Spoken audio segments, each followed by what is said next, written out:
Assalamualaikum warahmatullahi wabarakatuh. Bismillahirrahmanirrahim. Alhamdulillahi rabbil alamin. Wassalatu wassalamu ala Rasulillah wa ala alihi washabihi wa man tabi'ahum bi ihsan ila yaumiddin. Amma ba'd. Pemirsa yang dimuliakan Allah Subhanahu wa taala. Sebagai hamba Allah yang dhaif, kita tidak akan pernah bosan memanjatkan puji syukur kepada Allah Subhanahu wa taala. Salam dan salam semoga tercurah kepada junjungan kita Muhammad sallallahu alaihi wasallam. Allahumma sholli ala Muhammad. Pada kesempatan terbaik ini kita ungkapkan topik ultum kita, tegakkan agama dengan 7I. Tegakkan agama dengan 7I maksudnya pangkal I. Karena dalam kita beragama ini, agama Islam ini dituntut kepada kita untuk masuk Islam secara keseluruhan. Ya ayyuhalladzina amanu dukhulu fis-silmi kaffah wa la tattabi'u khutuwatis syaiton innahu lakum aduwwum mubin. Yang artinya, hai orang-orang yang beriman, masuklah ke dalam Islam itu secara utuh, secara totalitas, dan janganlah mengikuti teman-teman setan. Sesungguhnya setan itu musuhnya nyata bagimu. Jadi berdasarkan ayat ini, tentunya kita sebagai orang beriman dituntutlah masuk ke dalam agama Islam itu secara keseluruhan. Bukan hanya sekedar namanya, tapi mari masuklah Islam itu secara totalitas. Artinya secara tidak tanggung-tanggung semua masuklah. Tentang ajaran-ajarannya, tentang amalannya dan sebagainya. Nah, untuk mantapnya, untuk katakanlah mantapnya Islam kita ini, kita tegakkanlah dengan memiliki 7 pangkal I. Ini untuk memudahkan kita saja ya. 7 pangkal ini, kata-kata yang 7 ini sudah katakanlah merupakan memasyarakat di hati kita. Namun kita ulang kembali. 7 ini dimaksud I yang pertama iman. I yang kedua Islam. I yang ketiga ihsan. Tapi bukan ihsan maksudnya. Kemudian yang keempat I yang keempat ilmu. Baru I yang kelima ibadah. Kemudian I yang keenam ikhlas. I yang ketujuh istiqomah. Nah, jadi begitu pentingnya akan kita uraikan I iman. Jadi iman dan Islam itu tidak bisa dipisahkan. Iman itu keyakinan di hati. Mantapkan dulu keyakinan di hati, ya. Kita mantapkanlah dulu tentang rukun-rukun iman itu di hati kita. Kepercayaan kita percaya sepenuhnya ya tentang Allah SWT, percaya tentang malaikatnya, percaya tentang kitab-kitabnya, percaya tentang rasulnya, percaya kepada hari kiamat, dan percaya kepada takdir.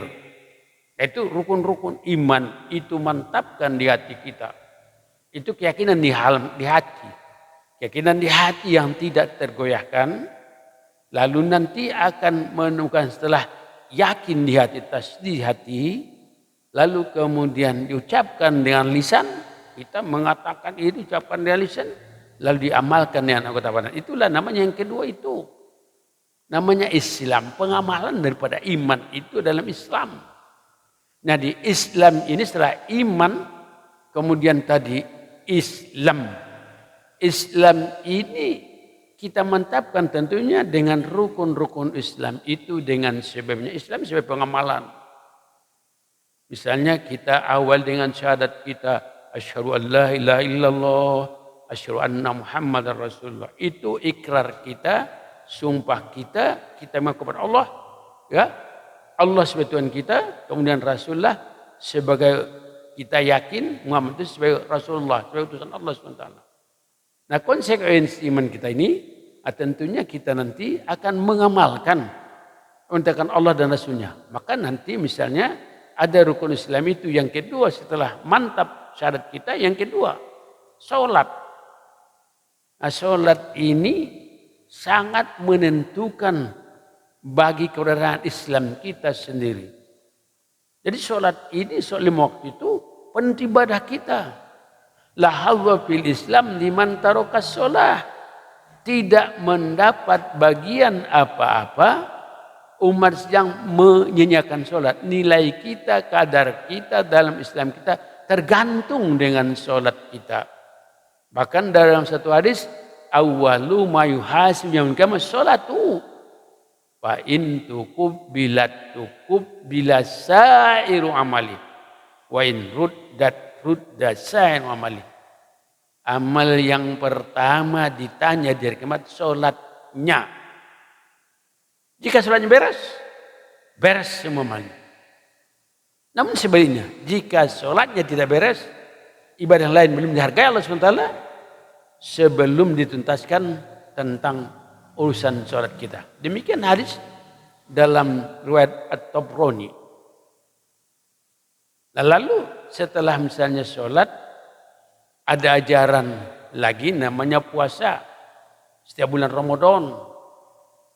Lalu kemudian terkait juga dengan harta kita dituntut membayar zakat bagi orang yang sudah memenuhi syarat, yaitu syarat memenuhi nisab, batasan harta tertentu, lalu hisab, waktu ini misalnya setahun atau setiap panen atau setiap gajian. Nah ini jadi panennya misalnya katakanlah bagi pegawai mungkin gajian dan sebagainya. Syarat tertentu misalnya kalau dikurskan dengan harga emas pencariannya sudah 85 gram emas setahun, kira-kira penghasilannya kotor, sudah dituntut melakukan zakatnya 2,5%. Dan sebagai sekaligus pensuci harta kita. Sehingga ketika kita mengkonsumsi harta kita sudah suci. Jangan sampai kita mengkonsumsi harta kita dari harta yang haram. Harta yang haram antara lain tidak kita bersihkan. Bercampurlah harta yang halal dan harta yang haram. Mengotori semua harta-harta kita. Dan berikutnya setelah itu nanti ya, namanya haji. Itu kalau mampu. Nah, tapi kalau kita tidak mampu tidak wajib. Ya tidak wajib haji itu bagi yang mampu. Hanya nilai haji itu dapat kita lakukan. Misalnya sama dengan haji nanti. Haji du'afa semua yang lupa. Hajinya orang yang katakanlah belum mampu puasa pada hari rupah. Adalah satu persyaratan lagi. Hajinya katakanlah bagi orang tidak mampu. Terutama laki-laki tidak mampu. Dengan sholat Jumat setiap Jumat. Ya. Sholat Jumat asalkan dia tidak pernah tinggal sholat Jumat sama dengan nilai haji. Jadi demikian lengkaplah sudah nanti rukun Islam. Nah, jadi kembali ke sana tadi kita tegakkanlah agama dengan 7 I tadi.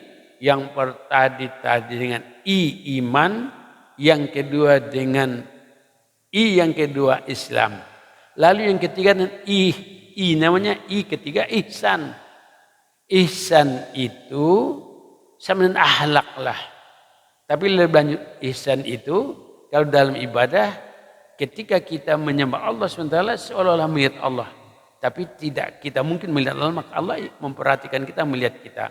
Jadi itu intinya supaya kita akhlak kita. Karena tidak sempurna iman kita, tidak sempurna Islam kita sebelum memantapkan akhlak kita. Akhlak ini walaupun bukan rukun iman, bukan rukun Islam, tapi wajib kita amalkan. Ketika seorang taat tapi akhlaknya buruk, tidak akan dimasukkan dalam surga. Jadi akhlak ini sangat penting. Bahkan akhlak inilah misi Rasulullah SAW pertama adalah membangun moral manusia. Nah setelah ini baru kita ilmu. Jadi yang keempat ilmu, urutnya 4 ilmu. Jadi bukan setelah kita dari iman, Islam, ihsan, baru kita berilmu, dituntut berilmu. Ilmu amaliyah yang dapat diamalkan. Misalnya bagaimana tata cara kita untuk berwudu yang benar, untuk sholat benar, tentunya kita ikuti dengan pengajian-pengajian. Maka Islam mewajibkan umatnya untuk menuntut ilmu. Thalabul ilmi faridatun ala kulli muslimin wa muslim. Menuntut ilmu wajib bagi laki-laki dan perempuan. Nah kemudian setelah ilmu baru ibadah. Ibadah ini dalam arti kata kita menyembah Allah SWT. Dan tujuan kita diciptakan Allah SWT tiada lain untuk beribadah kepadanya. Wa ma khalaqatul jinna wal insa illa liya'budun. Saya tidak menciptakan jin dan manusia kecuali untuk beribadah kepadaku. Nah dalam pelaksanaan ibadah ini rupanya ada dua macam ibadah. Jadi ibadah mahdoh, ibadah tertentu, itulah seperti rukun-rukun Islam, ditambah dengan amalan-amalan sunat seperti zikir, doa dan sebagainya. Lalu kemudian ada ibadah goiru mahdoh, yaitu ibadah mahdoh, ibadah tertentu. Lalu ibadah goiru mahdoh, ibadah umum. Bahkan semua aktivitas kita, semua ucapan kita, bahkan niat kita bisa menjadi ibadah kepada kita. Semua aktivitas kita bisa menjadi ibadah kepada kita asalkan apa yang kita lakukan itu menurut hati nurani kita diridhoi Allah SWT, itu syaratnya. Tentunya misalnya suami pergi mencari nafkah, pasti Allah ridho. Kalau dia nanti mencari nafkahnya halalan thayyibah. Misalnya ibu-ibu, katakanlah mempersiapkan masakan di dapur, makan untuk keluarga, pasti Allah ridho. Ya, membersihkan pekerangan, membersihkan rumah dan semuanya, itu Allah ridho. Nah, lalu yang pertama tadi ridho Allah.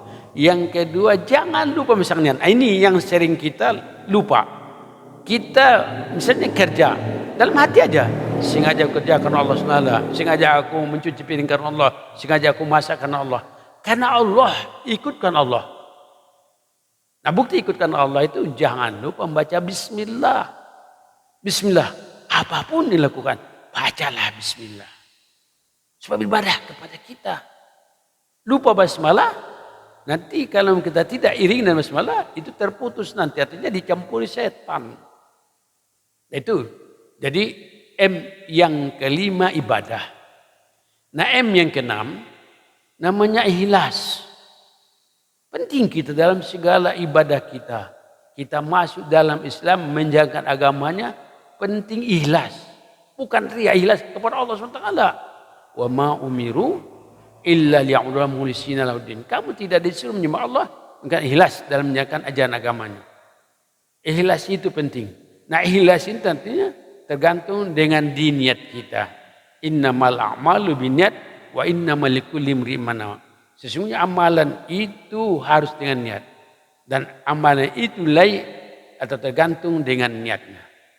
Nah lalu yang terakhir, supaya kita istiqomah. Ibadah ini artinya terus menerus. Jangan hari ini kita beribadah, besok tidak. Terus menerus sampai akhir hayat kita. Batasannya sampai akhir hayat kita. Beribadah sampai akhir hayat kita. Nah Allah misalkan kepada kita, wala tamutunna illa wa antum muslimun. Jangan kamu meninggal kecuali dalam keadaan muslim sebenarnya. Jadi nanti di akhir hayat kita diharapkan husnul khotimah. Demikian kultum kita, semoga ada hikmah manfaatnya bagi kita. Terima kasih. Wallahu a'lam bishawab. Wassalamualaikum warahmatullahi wabarakatuh.